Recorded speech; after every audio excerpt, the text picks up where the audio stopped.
नमस्कार, knocking-news.com में आपका स्वागत है। मैं हूं गिरिजेश वशिष्ठ। खास तौर पे भारतीय जनता पार्टी के कार्यकर्ताओं को भी नमस्कार। जिसका डर था बेदर्दी, वही बात हो गई। बदल गया है सीन और अब तीनों राज्यों में मोदी बाबू ने चौंका दिया है। मोदी, शाह, गुजरात लॉबी, जो भी आप कहें, उनकी राजनीति ने एक संदेश दिया है और वो संदेश उन पर भारी पड़ेगा, हल्का पड़ेगा। आने वाले दिनों में जब ये 2024 के चुनाव आने वाले, कुछ ही महीने बचे, उस पे इसका क्या असर पड़ेगा, आज इसको समझने की कोशिश करेंगे। क्या ये चीफ मिनिस्टर बदलने का खेल आसानी से मोदी और शाह की राह को आसान कर देगा या फिर चीज़ें कहीं और जाने वाली हैं? भविष्य को पढ़ना बहुत मुश्किल है। बहुत सारी संभावनाएं होती हैं। एक साथ 5 हाथ हैं, इन 5 हाथों में से 5-5 हाथ, तो यही जो है वो अपने आप में 30 हो गए और उसके आगे 125 और जुड़ सकते हैं। तो इस तरह की बहुत सारी संभावनाएं होती हैं। बहुत सारे लोग, बहुत सारी परिस्थितियां एक साथ काम कर रही होती हैं और उनके कॉम्बिनेशन परपिटेशन में वो जो ह्यूमन ब्रेन काम कर रहे हैं, उन ह्यूमन ब्रेन्स का जो नतीजा निकलेगा वो भविष्य होता है। फिर भी एक एनालिस्ट उस नतीजे तक पहुंच जाता है कई बार, और कई बार चूक भी जाता है। आज हम फिर अनुमान लगाएंगे और समझने की कोशिश करेंगे। कहीं मत जाइए, चैनल को सब्सक्राइब कर लीजिए। मैं अभी हाजिर होता हूं।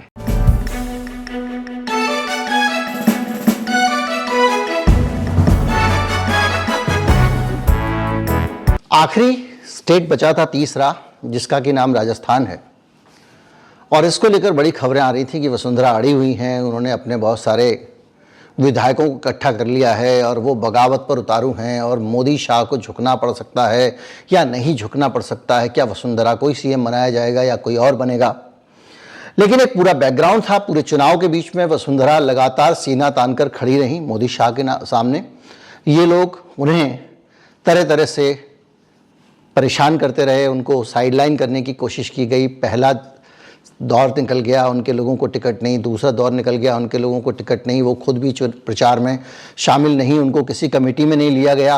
ये खींचतान पूरी लगातार राजस्थान में चल रही थी और आखिर में जब ज़रूरत पड़ी और लगा कि वसुंधरा के बगैर काम नहीं चलेगा, तो गुजरात वालों ने वसुंधरा को मना भी लिया था। उनके चेहरे पर मुस्कान आ गई थी, उन्होंने प्रचार भी किया और बहुत सारे वसुंधरा के लोगों को टिकट भी मिला। पहले वसुंधरा को जान लें तो ज़्यादा आसानी होगी आगे बढ़ने में। वसुंधरा का बैकग्राउंड ऐसा है कि उनको हर वर्ग में और हर धर्म जाति के लोगों के बीच में मकबूलियत हासिल है। राजस्थान में उनका अपना होल्ड है और बहुत सारी जगहों पर उनके अपने कैंडिडेट हैं और वो वसुंधरा को सपोर्ट करते हैं। सिर्फ इतनी जानकारी दे रहा हूँ, इसके इफ बट पे बाद में जाएंगे। उससे पहले आप भजनलाल को समझें, जिनको वसुंधरा के मुकाबले चुना गया है। भजनलाल शर्मा भरतपुर के रहने वाले हैं और भरतपुर में वो चुनाव जीत नहीं सकते थे। उनकी हालत ऐसी नहीं थी कि चुनाव जीत जाएं, तो उनको सांगानेर में टिकट दिया गया था। सांगानेर से पहली बार वो एमएलए बने। इससे पहले कभी कोई वो इस तरह के पद पे नहीं रहे। पहली बार एमएलए बने और विश्व हिंदू परिषद के नहीं है, लेकिन एबीवीपी के फिर भी आदमी है। वो अखिल भारतीय विद्यार्थी परिषद के बैकग्राउंड से आते हैं और उनको लेकर 48,000 वोटों से जीत गए वो सांगानेर में। जब आप किसी को भेज दोगे, जैसे राहुल गांधी को निकाल के और भेज दिया गया था एक ऐसी जगह पे, तो वहाँ जीत नहीं था, तो 48,000 वोटों से जीते थे। तो यानी इनको जिताना है और ऐसी जगह लगाना है जहां जीत जाए, ये पहले से कहीं किसी के दिमाग में था। वरना भरतपुर से निकाल के अगर ये मान लीजिए मुख्यमंत्री उम्मीदवार हो तो कोई बड़ा चेहरा होता है, जैसे राहुल गांधी का मैंने जिक्र किया, तब इनको सेफ सीट पे ले जाना ठीक रहता है। क्योंकि बड़े नेता को अगर आप सेफ सीट पे नहीं ले जाओगे तो वो सारी ऊर्जा, एनर्जी अपना सर पीटता रहेगा वहीं पे उस सीट पे जहां उसके लिए खतरा है, और बाकी जगहों पे वो प्रचार नहीं कर पाएगा। तो इसलिए बड़े नेता को ऐसी जगह रखा जाता है कि अपनी तरफ से निश्चिंत रहे, अपना प्रचार के काम में लगे। तो ऐसे बड़े नेता भी ये नहीं थे, लेकिन इनको बना दिया गया और लंबे समय तक इन्होंने सेवा की है, संगठन की, वगैरह वगैरह वगैरह। 2024 का चुनाव है। दूसरी तरफ बीजेपी को ये चुनना था कि उस चुनाव को कौन लड़े। भजनलाल शर्मा का नाम चुन लिया गया और वसुंधरा राजे को हटा दिया गया। मैंने आपको बताया था कि वसुंधरा राजे वो घायल शेरनी हैं कि उनको जितना भी दुलार करें वो छोड़ेंगी नहीं। तो यानी उनको सीएम बना भी देते तब भी मोदी शाह निश्चिंत नहीं हो सकते थे, और हटा देते तो भी मोदी शाह निश्चिंत नहीं हो सकते थे। दूसरे बहुत सारे नेता वहाँ पर लाइन में थे, लेकिन उनको लगाने के बाद भी एक आज्ञाकारी बालक मिलना बड़ा मुश्किल था। अगर आप अपनी कंपनी में किसी चपरासी को उठा के जनरल मैनेजर बना देते हैं तो आप याद रखिए कि वो पूरी ज़िंदगी आपकी भक्ति करेगा, आपके खिलाफ कुछ नहीं सुनेगा। प्रोफेशनल हो ना हो, काम करना आता हो नहीं आता हो, लेकिन वो आपका बंदा बनकर रहेगा। भले ही मध्य प्रदेश हो या वही छत्तीसगढ़ हो, अपने बंदे चुने गए हैं और उनको अहम पद दिया गया है। इससे पहले हम देख चुके हैं उत्तराखंड में धामी साहब, पुष्कर सिंह धामी, खट्टर साहब, इस तरह के बहुत सारे अलग अलग जगहों पर चेहरे हैं जो एक सेंट्रल कमांड के कहने पे कुएं में कूद जाओ कूद जाएंगे, ऐसे लोग हैं। तो अगर आप देखें तो पार्टी के अंदर जो इंटरनल डेमोक्रेसी के हिसाब से देखें तो जो आदमी अपनी रीढ़ सीधी रखता है, जिसके पास सोचने समझने की क्षमता है, जो बोल सकता है और जो आवाज़ उठा सकता है और हक की बात कर सकता है, जिसने जनता के बीच काम किया है, जनता जिसके साथ है, जिसको समर्थन दे रही है, उसके मुकाबले नेता के घरेलू लोग, अगर आपके दफ्तर में आपका बॉस उठा उठा के अपने चमचों को, चेलों को प्रमोशन दे दे के प्रेसिडेंट, वाइस प्रेसिडेंट बना दे, एचओडी बना दे, और आप कहें मैं तो बहुत बढ़िया काम करता हूँ, मेरा काम तो सब लोग बहुत पसंद करते हैं, पिछली बार मैंने इतना टर्नओवर ला के दिया, पिछली बार मैंने ये ला के दिया, वो कोई ना सुने, तो इसके पीछे आप मतलब क्या निकालेंगे? एक छोटी सी बात आप अपने दफ्तर से समझ जाइए, आप अपने कॉर्पोरेट सेटअप से समझ जाइए। इसका मतलब आप क्या निकालेंगे? इसका मतलब ये निकालेंगे कि आपका बॉस दफ्तर में सिर्फ खुद का अनचैलेंज्ड राज चाहता है। तो ये पार्टी के अंदर एक तरह से देखा जाए, मुझे ऐसा लगता है, लीडरशिप को अब तानाशाही कायम करनी है, और देश में तानाशाही लाने से पहले पार्टी में तानाशाही होनी चाहिए, और पार्टी में तानाशाही के जरिए आप देश में तानाशाही कायम करने का शुभारंभ कर सकते हैं। अगर एक मुख्यमंत्री ऐसा होगा जिसको पता है कि मुझे यहां से हटा देंगे तो फिर मैं दोबारा एमएलए भी बन पाऊं नहीं बन पाऊं मेरा पता नहीं है, पहली बार एमएलए बनाऊं, तो वो क्या करेगा? मैंने आपको कल के वीडियो में दूसरे चैनल पे बड़ी साफ बात कही थी, बड़ी कड़वी बात थी, कि ऐसी हालत में आदमी सिर्फ वो करता है जो उसको कहा जाता है। तो प्रदेश कैसे चलेगा? तो प्रदेश दिल्ली से चलेगा। तो दिल्ली क्या क्या चलाएगी? तो दिल्ली ये करेगी कि ब्यूरोक्रेसी में उसके अपने, ये स्टाइल ऑफ फंक्शनिंग है उसके अपने। देखिए आप दिल्ली में अरविंद केजरीवाल का जीना मुश्किल किया हुआ है ब्यूरोक्रेसी ने। क्यों?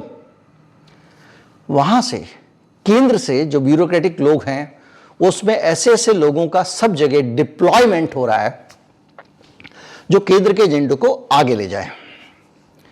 और जब ये होता है तो उसमें जो ये आए हैं जितने भी लोग, ये सब सिर्फ बैठे रहेंगे, और जो ऊपर से आदेश आएगा वो काम करेंगे।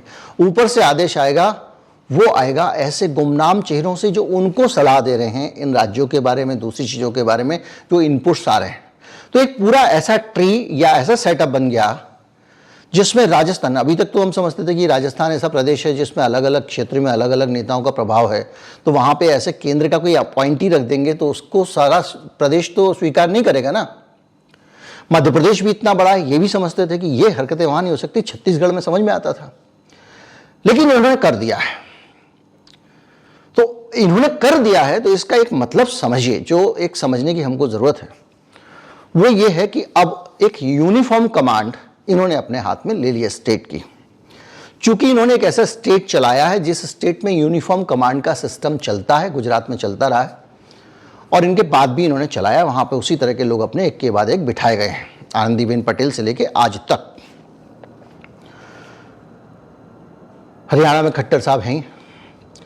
तो वो जो लोग हैं जो सिर्फ अपना फोटो देते हैं कि भैया ये दिखा के राज चला लो, बंगला लेते हैं, गाड़ी लेते हैं, घर में रहते हैं, और बाकी जो करते हैं करते हैं, उन लोगों का राज बीजेपी में आ रहा है। अब क्या हो रहा है कि जब ऐसा, देखिए, प्रत्येक क्रिया के विपरीत समान प्रतिक्रिया होती है, न्यूटन का लॉ।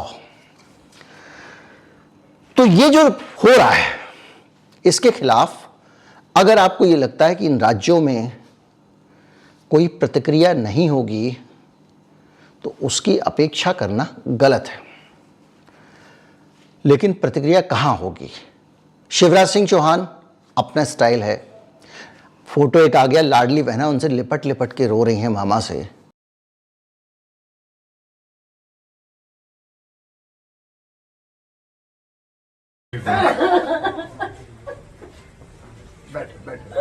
आप सबके चाहते हो और बहन के हर वक्त प्रदेश में एक बैठ के चाहते हो आप। हम आपको नहीं छोड़ेंगे। मैं भी कहाँ जा रहा हूँ, मैं भी नहीं छोड़ूंगा। हम आपको नहीं छोड़ेंगे।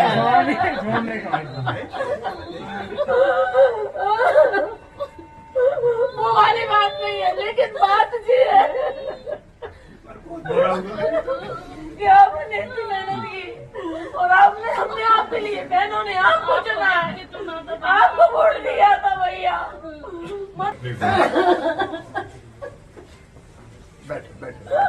आप सबके चाहते हो और बहन के हर वक्त प्रदेश में एक बैठ के चाहते हो आप। हम आपको नहीं छोड़ेंगे। मैं भी कहाँ जा रहा हूँ, मैं भी नहीं छोड़ूंगा। हम आपको नहीं छोड़ेंगे। और मामा के आंसू बह रहे हैं।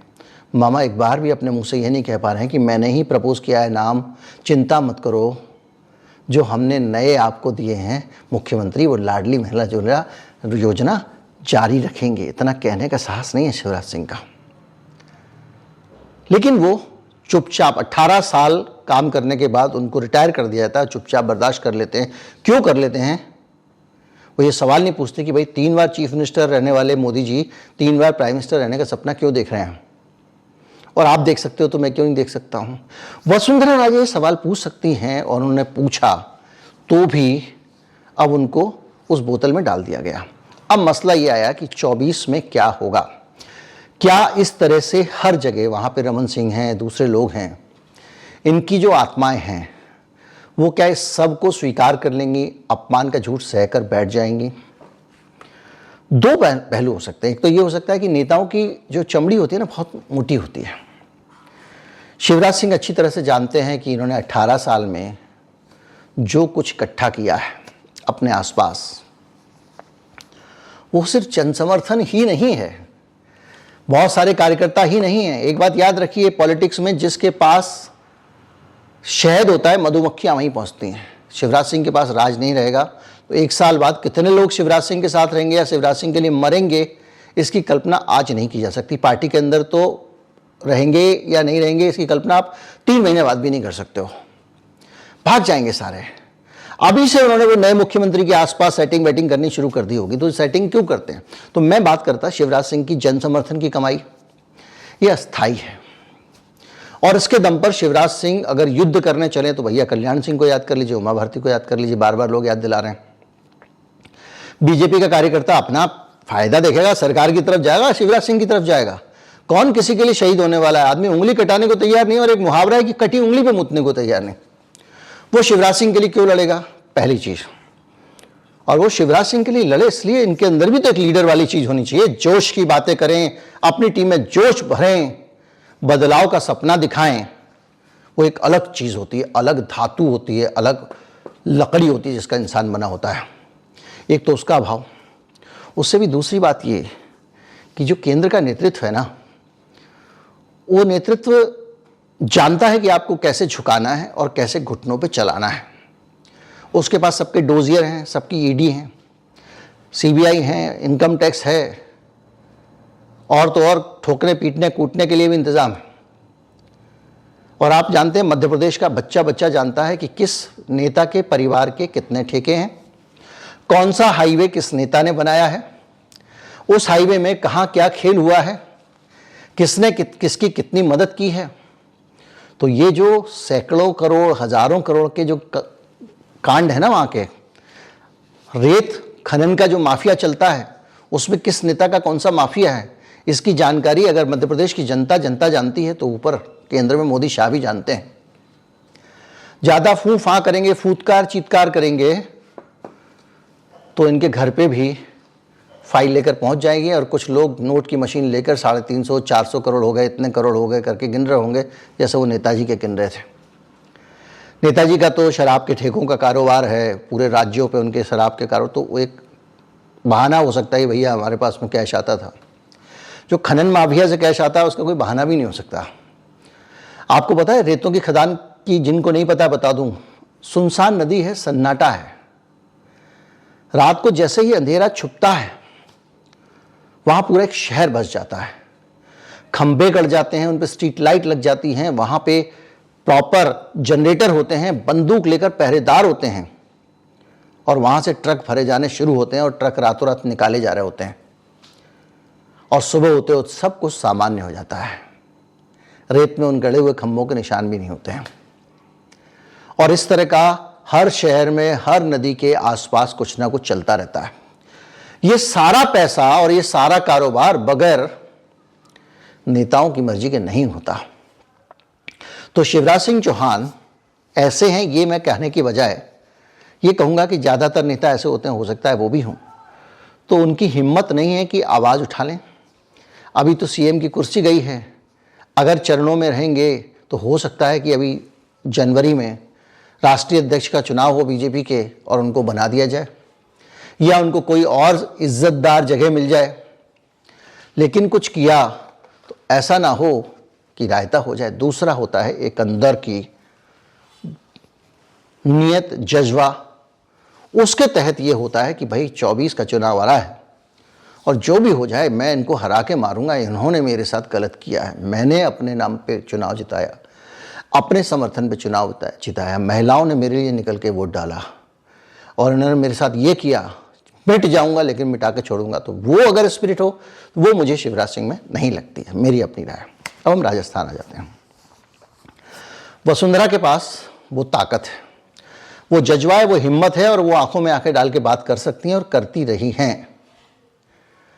और उसके बाद भी अब ये सवाल है कि क्या वसुंधरा ऐसा करेंगी? तो 2024 के चुनाव से पहले वसुंधरा ऐसा ना करें, इसके बहुत सारे इंतजाम मोदी शाह ने करके रखे होंगे। वसुंधरा से डील हुई होगी और कोई बड़ी बात नहीं है कि भजनलाल शर्मा जी जो हैं वो मोदी शाह के ना होकर वसुंधरा के प्यादे हों। वसुंधरा के खुद के कहने, उनको तो कोई जानते ही नहीं है, तो किसी को पता ही नहीं हो कहाँ से आए हैं, कौन है। हो सकता है कि वसुंधरा के वो बहुत क्लोज एसोसिएट हो और वसुंधरा के साथ जो डील हुई हो उसके अंदर जो नया चेहरा हो वो वसुंधरा का रख दिया जाए, क्या कि वसुंधरा भी संतुष्ट हैं। लेकिन एक सबसे बड़ा मसला ये आता है, मैं आपको कहता था कि लाडली बहना को जिसने पैसे दिए उसको जब यही पता नहीं होगा कि उसका मामा मुख्यमंत्री बनेगा या नहीं बनेगा तो क्या बीजेपी को वोट देगी। लेकिन उनको लगता था हाँ मामा ने दिए हैं तो उन्होंने वोट दिया। अब मामा को हटा दिया गया है, तो मामा के पास में या वसुंधरा के पास में हो सकता है वो हिम्मत ना हो सकता है उनको डर हो कि मेरी चटनी बना दी जाएगी या कोई और चीज। लेकिन जो कार्यकर्ता उनको पसंद करता था, जिसने उनको वोट दिया, जिसने आंखों से रोते हुए शिवराज सिंह के चेहरे देखे हैं ना, उन महिलाओं को 24 के चुनाव में दोबारा से बीजेपी के लिए बूथ पर लाना एक बड़ा टास्क होगा। उन समर्थकों को, इनके जिनके लिए वसुंधरा लड़ी हैं, उन विधायकों को जिनको टिकट दिलाए, जिन जिन इलाकों से जहां वसुंधरा के चेहरे दिखा दिखा के ये लोग जीत के आए हैं, उन इलाके की जनता को। और सबसे बड़ी बात यह है कि दोनों प्रदेशों की जनता को एक बात बताइए मुझे, जब चुनाव लड़ते हैं आप तो बड़ी बड़ी बातें करते हैं और आपने दिया क्या? एक बार, पहली बार का विधायक, मतलब आपने जमीन से उठा के मुख्यमंत्री बना दिया। दूसरे प्रदेश में भी एक अननोन सा चेहरा, माना कि वो एक उनको हायर एजुकेशन का मंत्री बनाया हुआ था, तो हायर एजुकेशन तो सेंट्रल का विषय है, मानव संसाधन विकास मंत्रालय का, कुछ कॉलेज वॉलेज प्रदेश के चलाने का, ठीक है। तो इस तरह की जो पूरी की पूरी घटनाक्रम है, इसको लेकर ना तो ये माना जा सकता कि अब तो जो है मोदी शाह का मास्टर स्ट्रोक चल गया, और ना ये माना जा सकता कि ये पूरी तरह सेफ है। दोनों ही चीजें हैं। मैंने कहा ना कि कल भविष्य क्या होगा इसका अनुमान आसानी से नहीं लगाया जा सकता। कोई नहीं लगा सकता तो मोदी शाह भी नहीं लगा सकते। हाँ, ये बात जो बहुत सारे लोग कमेंट में लिखते हैं, उस तर्क के आधार पर मान सकते हैं कि भैया वोट कौन देता है? आप किसको वोट देते हो? वोट कहाँ से आता है? एक मशीन से आता है।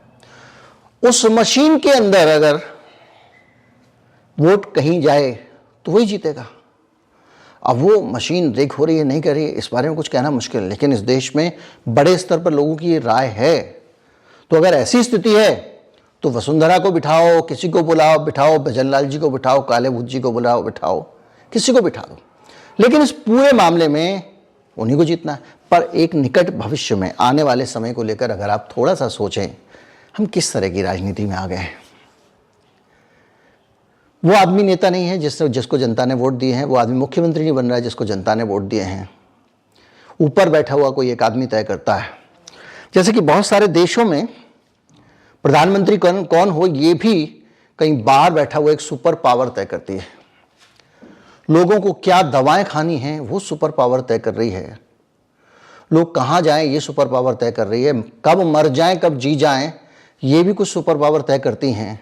कब लोगों को मार दिया जाए, कितना मार दिया जाए, कितनी आबादी कम कर दी जाए, ये सुपर पावर तय कर रही है। फास्फोरस बम गिरा दिया है उसने, इजराइल ने, हिजबुल्ला वाले इलाके में। अमेरिका कह रहा है कि वो कभी गैर कानूनी हथियार का इस्तेमाल नहीं करते हैं, आईडीएफ वाले। ये नहीं बोल रहे कि ये जो तस्वीरें आई हैं इसमें गिर रहा है कि नहीं गिर रहा है। तो बड़ी ताकत है उनको लगता है कि गाजा को नष्ट कर दिया जाए। गाजा के किनारे मैंने वीडियो बनाया था, बहुत सारे तेल के भंडार मिले हैं, उनके ज़रिए वहाँ से बहुत सारे तेल का इस्तेमाल किया जा सकता है। सारे मिलके उसको बर्बाद करने पर लगे हैं। पहले आधा खाली कराया, फिर बाकी का आधा करा रहे हैं, फिर पूरा करा देंगे। लोगों को मार ही रहे हैं। तो ये कौन तय कर रहा है? विदेशी शक्तियां तय कर रही हैं, अंतर्राष्ट्रीय शक्तियां तय कर रही हैं। जब अंतर्राष्ट्रीय शक्तियां प्रधानमंत्री तय कर सकती हैं तो यहां पर भी हो सकता है कि राष्ट्रीय शक्ति मुख्यमंत्री तय कर रही है, और वही राष्ट्रीय शक्ति एजेंडे तय करेगी, किसको ठेके दिए जाएं, कौन से जंगल काट दिए जाएं, कहाँ पर्यावरण, कहाँ कोयला वगैरह वगैरह। तो निचोड़ की बात बंद करते हैं वीडियो। बस एक बात बताइए, आप जब वोट देते हैं, आप जिस तरह के बदलाव के लिए वोट देते हैं, जो आप देश में होने दिखना चाहते हैं, वो तो सिर्फ चुनाव तक है। उसके बाद क्या होगा क्या नहीं होगा ये अगले चुनाव तक वही तय करेंगे। कोई डिस्टर्बेंस नहीं है। जो लोग केंद्र में ताकत में आएंगे, ताकत में आते जाते हैं और पावरफुल होते जाते हैं, क्योंकि और ज़्यादा उनकी चमचागिरी करने के लिए स्वार्थी लोग इकट्ठे जाते हैं। तो क्या ये लोकतंत्र है? कमेंट करके बताइएगा। पार्टी के अंदर का लोकतंत्र और देश का लोकतंत्र, दोनों ही लोकतंत्र कुछ व्यक्तियों की इच्छा से अगर संचालित हैं तो क्या वो लोकतंत्र हैं? क्या राजस्थान के लोगों ने ये चाहा होगा कि एक बार के एमएलए को मुख्यमंत्री बना रहे हैं वो वोट देकर बीजेपी को? क्या क्या मध्य प्रदेश की महिलाओं ने ये चाहा होगा? शिवराज सिंह खड़े होकर पूछ रहे थे मुझे मुख्यमंत्री बनना चाहिए कि नहीं बनना चाहिए बहनों? महिलाओं ने कहा बनना चाहिए। बनाया क्या? नहीं बनाया। इस वीडियो में बहुत कुछ संदेश है, कुछ सवाल हैं। उन सवालों के उत्तर मैंने आपसे मांगे हैं, कमेंट में दीजिए। और आपके जो दोस्त हैं उन तक भी वीडियो पहुंचाइए। हमें जानना है कि इस देश में कितना लोकतंत्र बचा है। नमस्कार, जय हिंद।